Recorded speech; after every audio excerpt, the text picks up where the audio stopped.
It's way up with Angela Yee. I feel like we did the interview already I know. We gave it away. Y'all gonna have to get the BTS. We had a whole conversation because Keith Sweat was just here. Yes. And you sampled him on your album. I did. Cassandra. Yes. I was so excited. I was excited to hear he was here. And he was like, do you want to meet him? I said, yes. Literally, he said yes to the sample. I sampled it on a song called About It on my album. Yes. And so I'm actually singing it. But it was one of my favorite songs growing up, Twisted. So it was like full circle moment. Yeah. And you probably didn't even know what it was about. But no. Because this is Andra Day, by the way. We already started talking. I'm sorry. Andra Day is here. I'm so happy to be here. Thank you for having me. But yeah, Twisted, singing that as a kid, you didn't know what that... No, I was elementary school, walking home. I was saying I would walk home and I would stop by this man who lived by himself and he would give candy out to kids in this really dark house with bushes and all the stuff around it. Yeah, thank God I'm still here. Yeah, it sounds like the beginning of the Deliverance. Yeah, exactly. 100% right. So it was full circle. You know what I mean? But I'd be singing Twisted, eating fireballs all the way home, not knowing what I was singing. And then I grew up and I was like, damn, okay. Wait, risked my life for some candy. Right.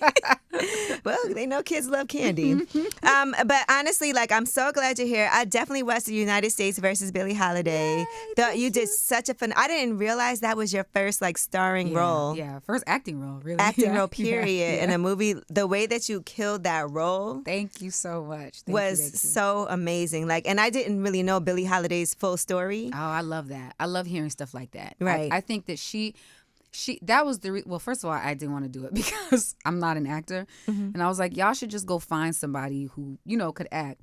But I took the meeting with Lee because I was like, well, maybe he'll want some music in the movie. It'll be a good meeting, but then we fell in love. And what I really fell in love with is that he was such a huge fan of Lady Sings the Blues.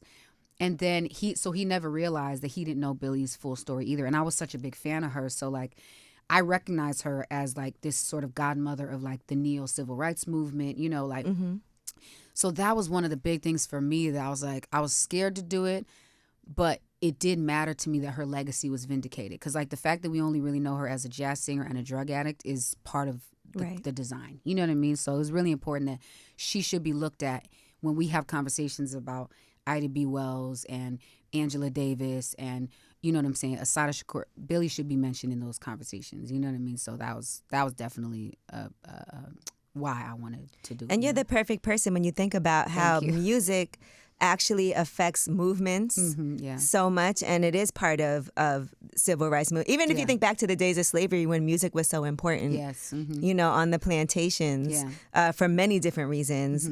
And you've had, like the song Rise Up. The importance of that, but you could compare that because that really was like a song that symbolized the movement. No, it became, and the song actually wasn't even supposed to be on the first album. It was like a way late addition to the album, and they were like, the label brought me and they were like, we want to play you something that we think you should add to the album. And I was like, no. And they were like, you wrote it. And I said, okay, well, let me listen real quick.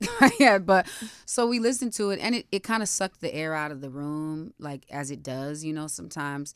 And we just knew, I had no idea it was adopted by Black Lives Matter movement, and a lot of different movements of people who are just sort of fighting for freedom and you need the strength. You need those things that help you keep your arms up, I told people, though, the difference is, though I can acknowledge what it feels like and what it means to have a song that becomes like an anthem of like a movement, and a generation of people, what I'm not too familiar with is like that every time I sing that song, somebody might try to kill me for it. And that's the difference. That's what Billie faced at the time. You know what I mean? And so, so while I acknowledge that I'm able to sing this song because she sang that at that time. Strange Fruit. Yeah, so grateful for that. Yeah, because who would think they would tell somebody not to perform? That I really did not know all of that. And it's great to be able to see some of these documentaries like a Sam Cooke, or just to see what people went through when a lot of times you weren't able to have a voice. And we're honestly should be so grateful to be in a time where things are not at all perfect. I just watched the Donald Trump girl. I was now I'm like, look at where we going. Where we gonna live? Is it Portugal? Where we going, y'all? Cause but I kind of was, when I was watching that, I kind of was like, I'm glad he did that, because it did make you be like, okay, now this is ridiculous. If y'all don't see how ridiculous this is. Right, exactly. Like, that's the thing. I'm like, what is it that he has to do or say to people to be like, yo, this is narcissism, you guys. You know what I mean? And just incorrect information, like to just say anything. And to have no, like, I think he's aware of the fact that he doesn't even have to tell the truth. He doesn't, because he knows he just says inflammatory things and his base will eat it up, you know? And that's the thing. I'm like, and that's the sad part. You won't go fact check. You won't go do all those things because it's like, all I need to do is, that's propaganda. I just need to muddy the water with a whole He'll say it. I'll say it enough times, people will think it's true. It don't matter what it is. So, but yeah, so just thinking about all of those things. Now let's get to some fun conversations. I had to give you your flowers, though, for playing that Billie Holiday role and for killing it and working with Lee Daniels. And clearly, he sees what a great job you did, because here you are starring in The Deliverance. With this cast, it's crazy. Omar Epps is in it. Monique is in it. Anjanae Ellis is in it. Like, you had, Glenn Close. Let's talk about that. Oh, my God. You know? Oh, my God. Her transformation. Like, first of all, I tell people, like, it's not lost on me that Lee trusted me with this cast of people. You know what I mean? Because these are people that I'm like, those are my inspirations. When I'm doing Billie, I'm like, okay, I got to try and tap at least a little bit of what Mo did in, Precious, or all of her stuff. You know, what Glenn did, what Ingenue did, Mike Epps, same thing. Even my children, who play my kids, like, they're just incredible veterans. Amazing. Like, so it just was really, and the fact that he believed in me again, you know what I mean? And just, but it's also, I tell people, I said, Lee don't give himself enough credit in this position because, he's a great casting director. His sister is one of the best casting directors in the business as well. But he also, I'm like, Lee, he is one of the best directors we've ever had. And so I was like, while he picks amazing actors and he relies on them and he loves what they do, he's such a good director. Like, he could make you believe this unicorn right here is a real live stallion. You know what I mean? Like, he can pull a performance out of a rock. And I just feel like, so I feel very grateful to be in his family of performers. You know what I'm saying? Like, and you delivered on The Deliverance. Thank you. I have to thank say, you so much, because I was waiting to hear what you would think about it. I had a chance to watch it in advance, and it definitely had the whole thing across the top, like, do not, say anything about it, do not review whatever Netflix sends you. Meanwhile, I'm out here chatting. I'm like, so at the end, right? Yeah, I know. I was like, don't tell the end. Right? But it is a horror movie, which is my favorite genre. Everybody who knows me knows that. But it's also based on a true story. Yes, it is. We had a whole conversation. We've had a couple of conversations based on that without me giving things away. But we talked about on the show, a lot of people called in when I was like, have you ever had any interactions with the spirit or felt like something like that happened? Yeah. Now, I got to ask you, because you filmed this, and sometimes I always wonder what it's like to film something like this, because it could make you feel like you're opening the door. Yeah, for sure. Definitely. For something. So that's actually such a good question, because I think what people will find, but again, too, so I'm a believer, you know what I'm saying? So that's, I really have to go into everything I do with intention. So I think when I'll say it like this. Going into the movie, I thought that's what it was going to be. I thought I'm opening the door to a bunch of stuff that's going to kind of, just like upset myself and my family and all these things. And I'm like, am I letting these spirits in? Am I letting this, stuff in? And so at first I was kind of like, I don't think I should really do this. I don't think I should really. But then I was praying about it.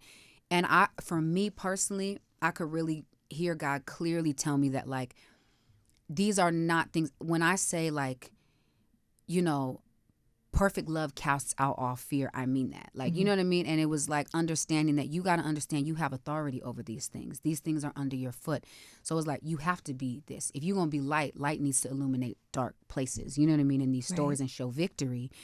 And he was reminding me, even though I didn't know which way they were going to go with the story, he was reminding me it would be victory in this place.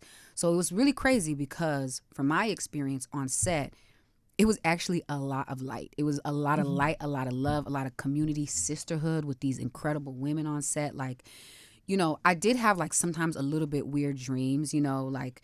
How could you not? Yeah, no, for sure. Because you know what I mean? Like, after of, like, even just reading the material. I wasn't in it. Even reading the material, reading all the stuff. But, we were praying. And I'm one of them. Like, I'm really like, y'all, let's pray before we do each scene. Like, I'm not playing. Like, and it's funny because Lee, I love him so much. He would allow me to, like, the space to be like, cool. And he would do it as well, too.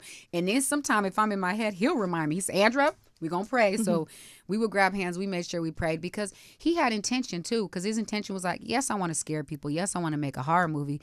But I want people to encounter God. You know what I'm saying? I want people to know that, like, no matter how deep your generational trauma is, you can be healed. You know what I'm saying? And we should be healed. So it's definitely based on a true story. The woman's name that the story is based on originally, I play Ebony Jackson, but her name was LaToya Ammons. Okay. And it was based actually in Gary, Indiana. So there are a lot of differences. You know what I mean? Like Lee wanted it's just it to be based on a true story. It's not. So I think like even if you go look at her story, it won't fully give away the movie because Lee really wanted it to be based off of it, inspired by it, but to be their own kind of characters and their own stories. So it will have you on the edge of your seat because it starts off the setting. I'm like waiting for something. The anticipation is also what gets me all the time. Yes, for sure. Of like knowing that something's gonna happen, and then you're like, "Come on, you don't see these flies. You don't hit it." Plus the drama, the family drama, be so deep into it, and then they'll hit you with something crazy. You'll be like, "Wait a minute, hold on." Like it will remind you. But you know what? Like. Your character in there, just the mother's love that she has for her kids, but how difficult it is. Like, being a single mom, raising 3 children, and not always doing the best that you can. Of course. And needing your own escapes at times. Yes, that's absolutely. A real thing. Yes. For people to have to watch that. And it's like, I'm like, I just want her to do better. I just want her to I want her to, and you know what? First of all, I love that you clocked that because that's what she wants. You know what I mean? But she's trying to do the best she can do or thinking she's doing the best she can do with all these unhealed open gaping wounds. You know what I'm saying? Like she bleeding out and trying to pour into her kids as much as she can. And so I know that was an important thing for Lee and for all of us on set was the idea that it's like, she's fighting for her kids, like with the government, obviously, trying to take her kids because they believe she's being abusive or she's not a fit mother. That's all this Monique's stuff. And imagine, how do you explain that? My kids got, Yeah, because of course, like if you a social worker, somebody like, well, my kids got bruises. Well, it's demons, not me. You gonna look at them sideways she too. Crazy. Take the kids. 100% right now. And that was her goal. And in the true story, that was really the social worker's goal. And so I think that but there is also this underlying aspect of believe Black women. You know what I'm saying? Believe women of color. Believe because society has kind of made this culture where we just don't. You know what I'm saying? Or we either don't believe or we don't care enough to. Right. You know or we don't support. We don't support. Like, how do we figure out how to help? But we're not allowed to be human. We got to be superheroes. But there's even a point where someone does try to help and she's like, exactly, doesn't trust it. Yeah. So that's what I love about her story is that, and what I loved about playing her is I'm like, she really does want to be the best mother she can be. You know what I mean? But and that's why I love the metaphor. There's the physical fight with the demons, but there's also Ebony's real struggle of trying to. She don't even know that she needs to heal from these wounds. Her own she was demons. Abused. You know what I mean? Physically, sexually. Her mother was on drugs, and so now her mother lives in that house with her, and they're trying to single mom, raise these kids with your mom, and you're faced with the seat of your trauma every single day. And she's also half white. Her mom is exactly. Glenn Close in the movie. Right. Just so Who's half we're not white. giving nothing away. Yes, for so sure. She half white. Her mother is Glenn Close, and so there's also this identity. You know her what I'm saying? Her mama loves some Black men too. Period. And always is like dressed and is in the culture. You know what I'm saying? Quote unquote. So it's like Ebony trying to be like, you don't really actually, though you're my mom, you don't have to deal with the same things that I necessarily have to deal with. Right, so you gonna name me Ebony because you a white woman? No, I'm kidding. Me and Lee, that was one of the things in the beginning we laughed at. So I'll tell you, there's one deleted line. We didn't end up using it. I probably couldn't deliver it right. But there's one deleted line from the movie where, well, I'm not gonna give away. It's a very, very heavy scene in the movie. And Ebony literally says to Mama Alberta, that's Glenn's character, she was like, what kind of white woman named their daughter Ebony? You know what I mean? See, I thought it too. Yes, it was like, you had to go for the most blackest name you could think of. So it's just, there's all those different clashes in there. The kids are in the middle of it, but what I love about this movie is you get to see a fully realized Black woman work through these struggles, and there is a moment where you get to cheer for her and you're very happy for her. You know what I'm saying? Yeah, she has some wins, and you can see her doing as much as she can with the little that she has. Exactly. You know what I mean? For sure, yes. So I'm so glad I feel so seen. It's still a damn horror movie, though. I just want to be clear. We're talking about all this other stuff, but you're still going to be like, ah! And there's still the Lee Daniels element. It's going to be some family drama in there. So, yes. Now, let me ask you, if somebody came to you and told you, hey, these demons, would you believe that? Absolutely. Okay. Let me tell you, when you talk about experiences you've had, so it wasn't on the set of the movie, my friend used to have these experiences all the time, and I would hear about it, and I couldn't understand it necessarily, but I believed her because I do believe in the spirit world. You know what I mean? But I finally had my own experience where I was like on my bed and I was awake, but it was like this weird state, and I could just feel this like, it's funny because I was awake and it's like I saw it in the corner. It was just this entity. It was this dark entity. It was hard to really make out exactly what it was, but it was just this dark entity. And then I tried to get it up, and then it kind of moves over and is like holding me down. And I think a lot of people, if you ask, you can't get up. Yeah, a lot of people have that experience, and they'll say like sleep paralysis, all these things, blah blah blah. But like it talks about it in scripture. You know what I mean? So my thing is, I don't try to move and be like, oh, it doesn't exist. I said it does, but I don't have to be afraid of it. You know what I'm saying? And that's what I wanted to be a part of showing in this movie. Like you can overcome it. You know what I'm saying?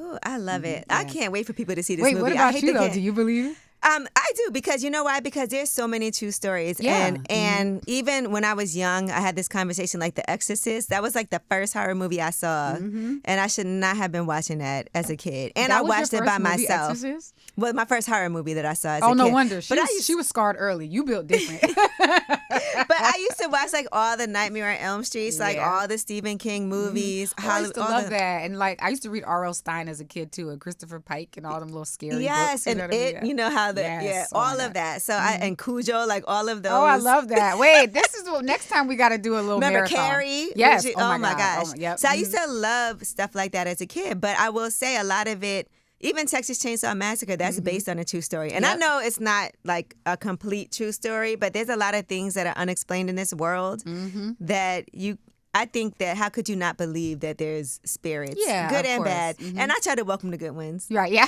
You're like, keep the bad ones at bay. You know what I'm saying? Right? I'm not playing with no Ouija board. No. Oh, my God. My sister was just having that conversation with me the other day because her and a couple of friends when we were younger played with it. Because my sister in her teen years, she was just trying to rebel. She was trying to be reckless. Let's go to this cemetery, dig up this grave. But she said ever since they played with that Ouija board, all she remembers, she was telling me that they were playing with the Ouija board and a friend of hers like shot back to the window, and like a friend of hers mom like shot back to the window, and like something had happened to her. But ever since that moment, she said she had never been right. Ever since that moment. And then she ended up she was in their lives, but it was really tumultuous for a while. And then eventually she went away. She died, you know what I mean, later. And it was just like, I'm like, that stuff is too crazy. Yeah, that's too crazy. So I definitely believe that's a real thing. For sure. Yeah. I agree. And so somebody comes to you and tells you that. What was it like working with Monique? Oh, my God. It was like I tell people all the time, I was like, it was just so amazing and inspiring. You know what I mean? It's just like she is one of the best actresses we have ever had. And I really stand on that. And like, you know, she absolutely deserves her flowers all the time. And so I said it's twofold. Like it was an honor to work with her, or multiple fold. It was an honor to work with her. And then it was a lesson. You know what I'm saying? Like it was absolutely, like I was able to learn just from her approach and her hunger as an actor still. You know what I mean? There's no like she's like, yes, I'm the greatest. Yes, I'm all the stuff, blah, blah, blah. But she don't, or at least I acknowledge that. You know what I'm saying? But she still comes to set every single day. Okay, Mr. Daniels, what ready do you to need? work. Okay, ready to work. All of these women. Like it's so, all of them are legends that are still hungry. And I think that's what makes people great and gives them that longevity. And then in addition to that, like she came to me one time and she could see me like in scenes, you know, kind of struggling through things, blah, blah, blah, blah. And I could tell in her heart she cared, you know what I'm saying, about like my emotional and mental state. And she came and she said something so impactful. A couple things. She was just complimenting me. She was like, you're not talented, you're gifted. And I want you to know the difference of those things. And I was like, first of all, like tears melting. And then she also came in between takes one time and she said to me, she said, make sure you let it go because you know that you're acting, but your body does not know the difference. You know what I'm saying? And she was like, it matters to fight another day, like to have the stamina. And so it was just such a good lesson. Glenn was the same way. You know what I mean? Ingenue the same way. And I got to watch these women who they all approach it differently. Right. But the results are the same, which is greatness. Learning from my kids. It was just Mike Epps.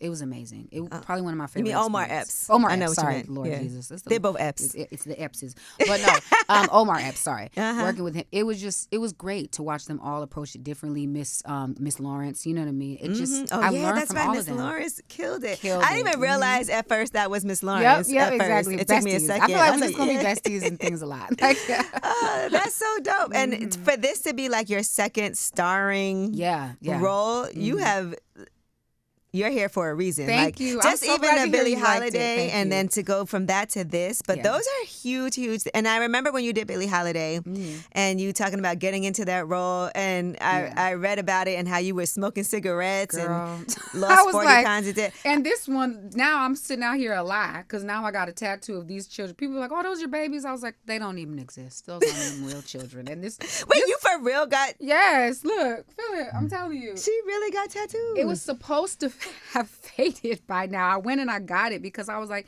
she's a mom from North Philly. Like, we decided she's from Nicetown. I spent time with Miss Jade out there. Like, I love Philly, by the way. Like, I love Philly. I love Philly people too. Shout out to Philly. So I know. I was like, I just was like, I just feel like there's no way she does not have her babies tatted on her somewhere. So I was like, let me just do a little, something. You were not playing. You were like, I'm coming into this. Listen, you can't. With Lee, you got to be, you know what I mean? You got to be dropped heroin for real, right? You said what? No, we didn't do the heroin. We definitely mitigated. We mitigated. I was like, I had never smoked cigarettes. I never drank. I didn't cuss. And as a singer smoking cigarettes, like, girl, I know that, girl, and drinking hard liquor.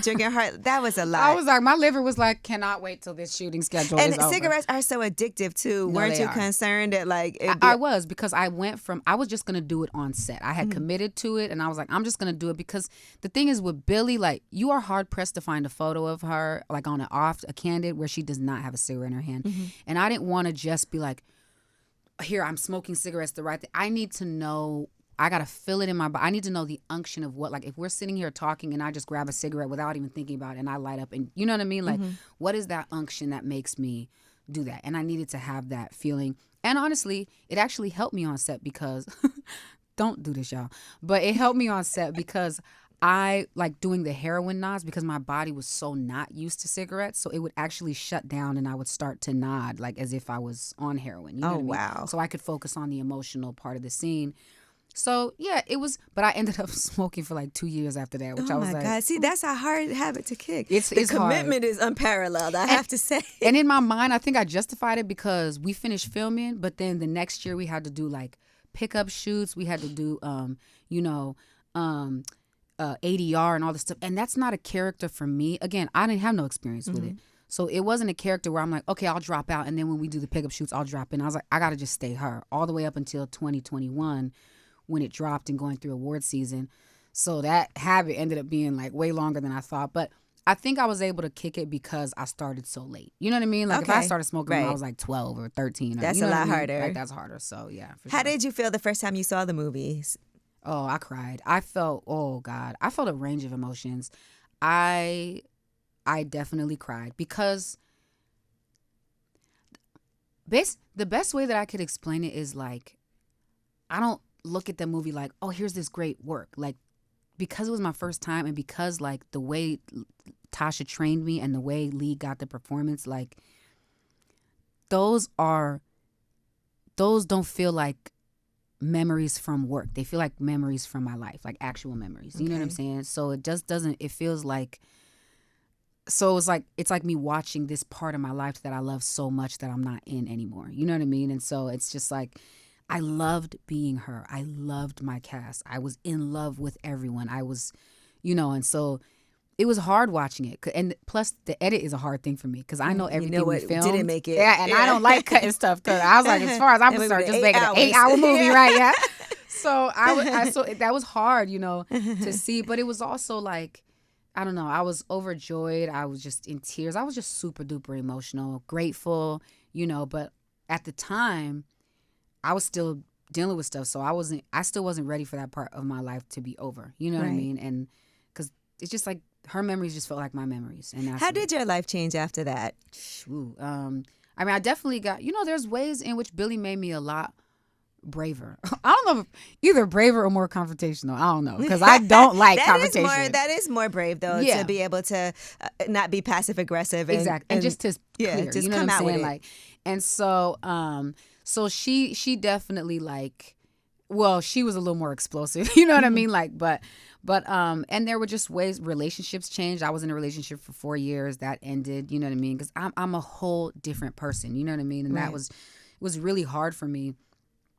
And for him, you know what I'm saying, at the time, because that's just not who he signed up for. He's like, you smoking cigarettes? Yeah, all the things. You know what I'm saying? Like, and at the time too, I was just like, you know, like I was mostly. I've had like, I'm being very graphic. I have had oral sex and all this stuff, but I haven't had like intercourse in 10 years, right? Like, so you know, so it just, I didn't cuss. It was a lot of things that I had just, you know.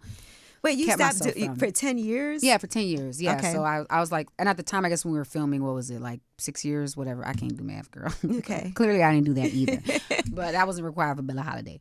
But so anyway, it was just like, you know, it was a different person. And so, you know, and it just, there were ways in which I became more confident, but there were also ways in which I became much more insecure. You know what I mean? It definitely affected my singing voice, which just affected even my love for music. You know what I mean? Because when you have this feeling that you sound terrible every time you sing, it's just like, you know, it's so laborious. You know what I'm saying? Your new album sounds great, though. Some of it was recorded before Billie. Oh, okay.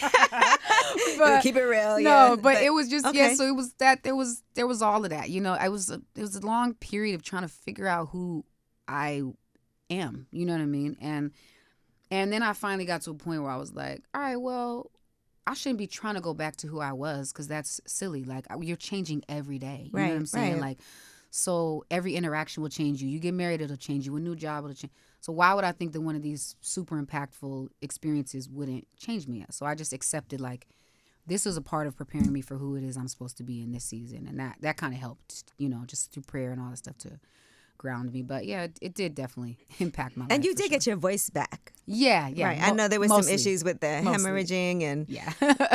Mostly I got it back. And there's also a little bit where I'm a little bit of a different singer now. You know what I mean? And that's okay. You know what I'm saying? So yeah. Yeah. There was this rumor that at the NFL, and I knew it was just a rumor, they fined you $1 billion for singing the Black national anthem. I was like, $1 billion. Shut your ass. Did you see this? I didn't even see this. It was a thing, like if you look it up, because not a look billion. She was like, $1 billion. She was like, you know, they. I was like, that is not true. She was. They knew she was singing the Black national anthem. First of all, $1 billion. Y'all don't even know how economics work in the business. I was like, she got to the money. No, right. Signed $1 billion. How much did you think Billie paid me, y'all? Like, did you think they paid you for singing the anthem? No, they do not. $1 billion being sued. I gotta show you the story. That's funny in any realm of life. Who sues somebody for $1 billion fucking dollars? I gotta show like, you. what Do you are have we that talking story? about? Because I was like, she actually was commissioned to do that. They knew it was gonna be. Bye, friends. Let that one go, friends. Oh, look. Here you go. Yes. Hold on. Wait. Let's see. Oh my God, this is so crazy. A lot of different rumors started coming up. After Billie, when people they're like, oh, now we care. She's a great actor, right? You know what I mean? Then it was like, Brad Pitt's now my boyfriend. Now apparently I'm getting fined $1 billion. Like, I didn't hear the Brad Pitt rumor. That's cute. Girl, it was after the Oscars. I was like, I have never even met, I've never even met that man. Like, Andra Day fined $1 billion by NFL for singing Black National Anthem. What in the MAGA? I'm glad you beat the case. Thank you so much. I was able, you guys, just an FYI, I won, so I was able to retain my $1 billion. Thank you so much. The United States versus Billie Holiday, and then the NFL versus Andra Day. That's the funniest thing ever. The unprecedented fine. Relax. They're not going to waste an unprecedented fine on me. Thank you. Like, well, that's so funny. and so, listen, how did you prepare? Seeing how you prepared and did your due diligence for Billie Holiday, how do you prepare for the Deliverance? Oh, man. So it's really funny. And it's funny because Lee echoes this. And I remember him telling me on set, and I was like, no way. Because I had the feeling, but I was like, I'm just tripping. Maybe this experience of Billie's just further away from me, so I don't remember. But it felt on set so much harder to play Ebony than it did to play Billie, which I was just like, what's happening? Like, you know what I mean? I'm like, why? So I prepared much in the same way that I prepared with Billie, except it was less interaction with the subject that I was playing. Because like Billie, we were specifically doing Billie and trying to tell the story. Lee, he didn't necessarily want me to talk to LaToya quite yet before we were, filming, while we were filming, because he was like, I want to make sure, I want you to know about her story. So I made sure to do the research. And, but I really want Ebony to be her own actualized character. So he's like, it's not true biopic. You know what I mean? Okay, so I really need there to be Thank goodness, because you would have went and had 3 kids. Girl, period. Right, period. I'm just like, well, let me go ahead and get knocked up. You know what I'm saying? My stylist already said he'll give me his little, you know what I mean? So, but yes. Sorry, y'all, I'm being too candid. I'm sorry. So anyway, so he wanted to develop his own thing with this, but it was really interesting because I think I was able to disappear more with Billy. And I think because I'm trying to reconcile so much with who I am and all those different, also because being an actor will sometimes make you crazy because I'm just an amalgamation of all of them. But she was just too normal for me. Does that make sense? Like, she had all of her issues, but she was so close, like culturally and even in the time period that it took place. Like, I remember all these things. I remember this style. I remember. And so, and just finding that niche of like, who is this woman who, she is of her environment, but she's also not super duper. Like, it's not going to be on the nose like John, da-da-da-da-da. You know what I'm saying? Drawn, da-da-da.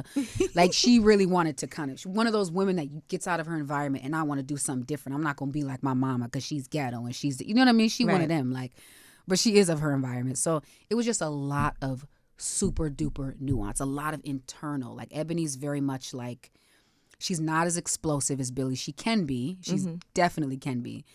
But I think she's a little more calculating. You know what I'm saying? Like, right. I get it. And so it kind of made it more difficult to play her. And Lee told me on set, he said, this is crazy, Andra. I actually think you are better in the Deliverance than you were even in Billy, which to me, like, Lee be making me cry all the time. He'd be doing too much. He making me cry.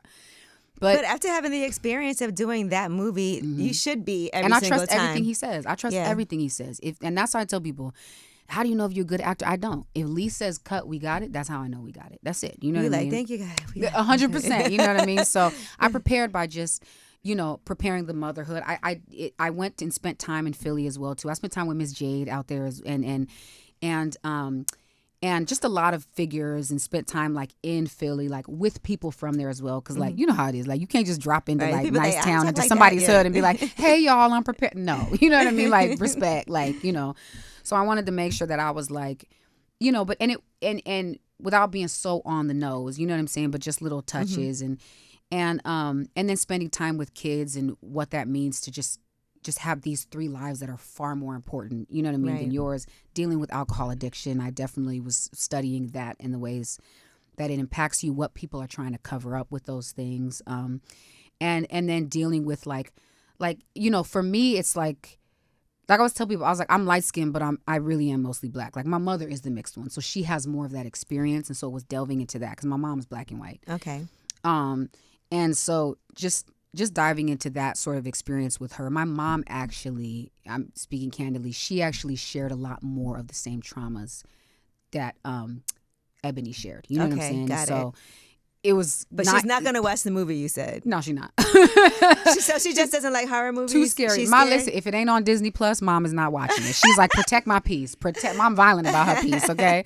So, but it was kind of hard too, diving into some of those things with my mom. I don't want to open up those traumas for her. You know what I'm saying? Like, and then diving into, for sure, my own as well. But yeah, it was really an internal work of like, oh, now we got to talk about these things that we kind of kept under wraps. You know what I'm saying? Like, now we got to talk about the weird neighbor or the weird, you know what I mean? Like, so, but that was, and then just working closely with Lee. I worked with Tasha again as well. So I love Tasha. Oh my God. She's amazing. When I tell you, this is a woman, it's just, you don't often meet people that believe in you even more than you do, that might even want it even more than you do for you. You know what I'm saying? And that is her. She's an incredible director, incredible coach, incredible actress, like, but she's also just an incredible mentor and friend. And like, her and Leah, they've been a gift. You know what I'm saying? You got it. Like, yeah, that's why I tell you, I'm insulated. I feel so bad. I'm like, oh, I'm spoiled. Okay? How was it talking to LaToya? Is that her, LaToya? Yeah, I haven't. I still actually haven't. Still yeah, haven't? I still actually haven't. You know what it Okay. is? This is so. I really wanted to be sensitive. I think most people are like, how could you play her and not talk to her? Like I said, again, they didn't want me to because it was like, we need to craft our own independent story. The other part is this woman is still very much, I had the number, and there were so many times that I was praying. I was like, should I reach out now? Should I reach out now? And I just hadn't yet, because this is a really traumatic experience for her. And I didn't want to do the thing where I'm like, hi, I'm an actor and I'm playing you so that I could have the good LaToya story and da-da-da. Like, she went through a lot. There are other things that she went through that I will not speak about now, you know what I mean? That she's still dealing with the trauma of these things, you know what I mean?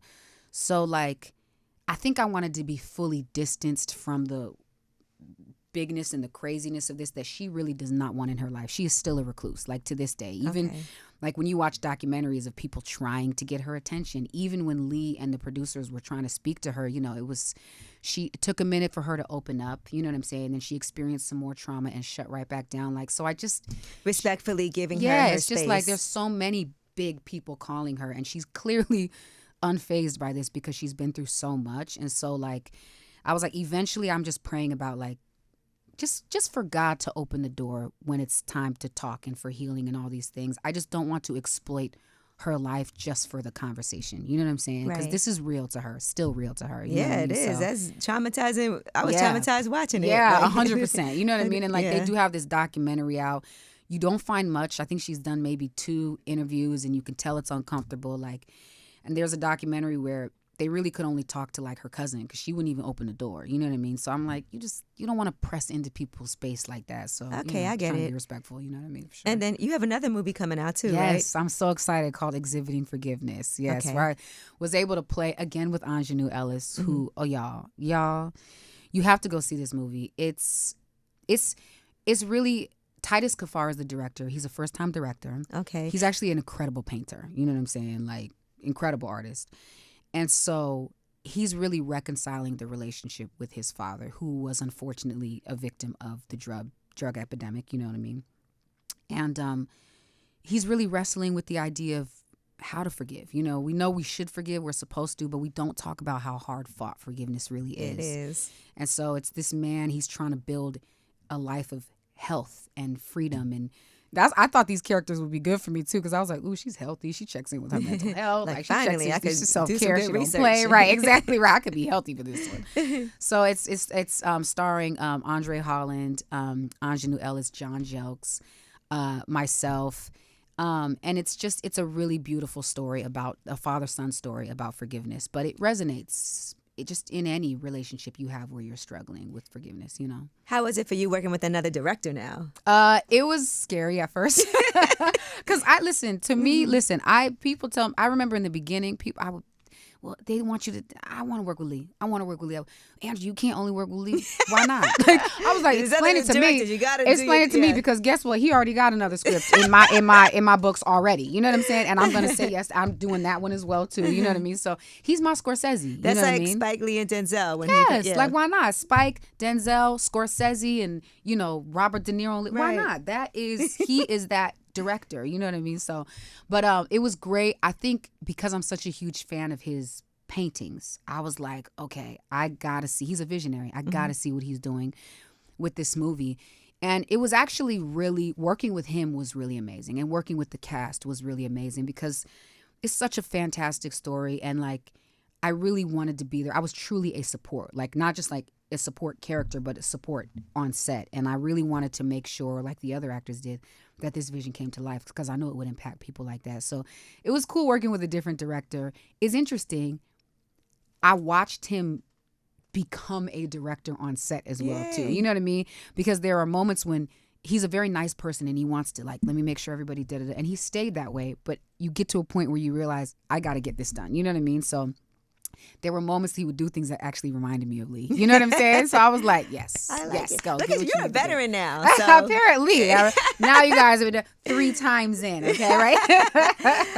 Well, listen, The Deliverance, so it is going to be available on Netflix. August 30th. But it is going to be limited release in theaters. Yes. August 16th. Is that correct? Yes, that's correct. Yeah? Okay. That is correct, right? Oh, 15th. 15th. 15th or 16th, y'all. One day apart. It's the Friday. 16th? Friday. Okay. There you go. All right. So, and the 30th on Netflix. Yes. I'm not giving no spoilers, guys, but we definitely have made a topic out of whether or not you've had an interaction with any spirits. I love that. Mm-hmm. I appreciate you for coming through. Thank you so much. And I appreciate you for having us. Thank you. Yeah. No, this was really fun for me. Yes, just to be able to have this conversation. I enjoy this. I'm glad you asked that question, too. That's a really good. You get some interesting things. It's interesting to me when you ask that question, if people have spiritual interaction, how many of them are the same? You know what I'm saying? Right. Listen, I think as a kid, we all had that experience where you're like running, like you feel like something's behind you going up the stairs. Constantly. You got to turn the light off. Constantly, yeah. Scared of the dark and things like that. But my dreams would be stupid when I was young. Like I had a recurring dream, and I had it when I was actually on the set of the Deliverance, and I haven't had it since I was like in middle school. What? It's this big ass tomato, like this giant tomato. You remember the? And it was my old house in Navy housing, and there was like this great thing, you know what I mean, in front of the house, like all houses in the 90s had.